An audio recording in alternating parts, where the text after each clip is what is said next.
દોસ્તો, મારી ગુજ્જુની મોજ ચેનલમાં આપનું સ્વાગત છે। આજના વિડીયોમાં આપણે વાત કરવા જઈ રહ્યા છીએ કે ફાઇનલી આજે તો પૂનમ ભાભીને લઈને જવાનું હતું હોસ્પિટલે।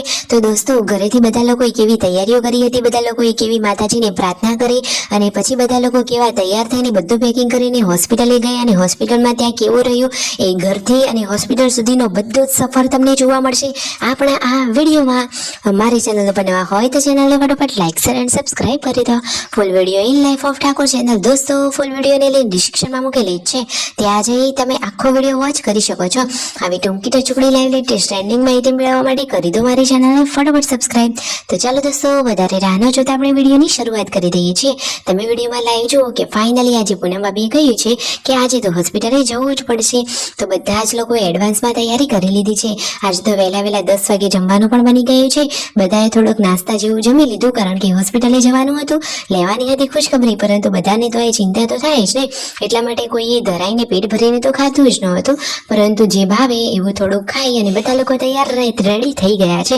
ફાઇનલી હવે બધા લોકો હોસ્પિટલ જવાની તૈયારી કરી રહ્યા છે।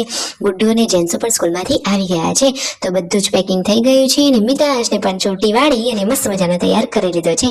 તો સંજયભાઈ બધા જ લોકોને જણાવી રહ્યા છે કે હવે તો ખાલી એમ નામ નહીં, પરંતુ ફાઇનલી જઈ રહ્યા છે હોસ્પિટલે। તો જુઓ, પૂનમ ભાભીએ અહીંયા તેમના માતાજીના દર્શન કરી આશીર્વાદ લીધા, તેમના મમ્મીને પણ ગયા છે એક સરસ મજાની ગુડ ન્યૂઝ માટે, એટલે કે એ પણ એક મસ્ત મજાની ખુશખબરી લાવવાના છે। તો આજે તો ડબલ ધમાકા, ડબલ ખુશખબરી।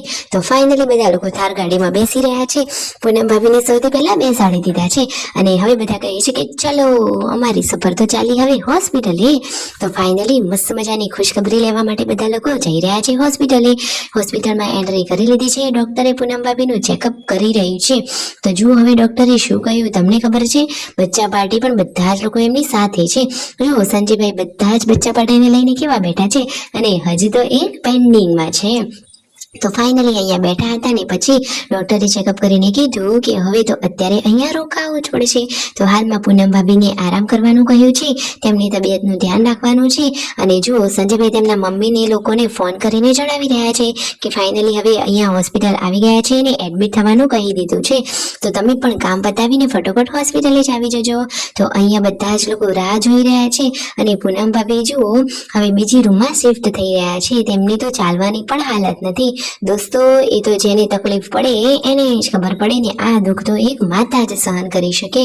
બચ્ચા પાર્ટીની સાંજના ટાઈમે લાગી હતી ભૂખ, તો બહારથી રણજીતભાઈ લાવ્યા હતા સરસ મજાનું આ ખમણ અને પાપડી।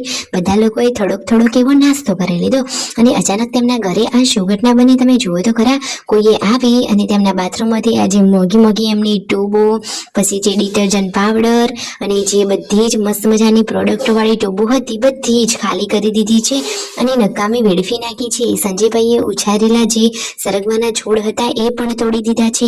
ખબર નહીં કોણ આવું કરી રહ્યું છે। અરે, કોઈને આ રીતે નુકસાન પહોંચાડતા એમનું શું સારું થતું હશે, એમાં એમને શું ખુશી મળતી હશે।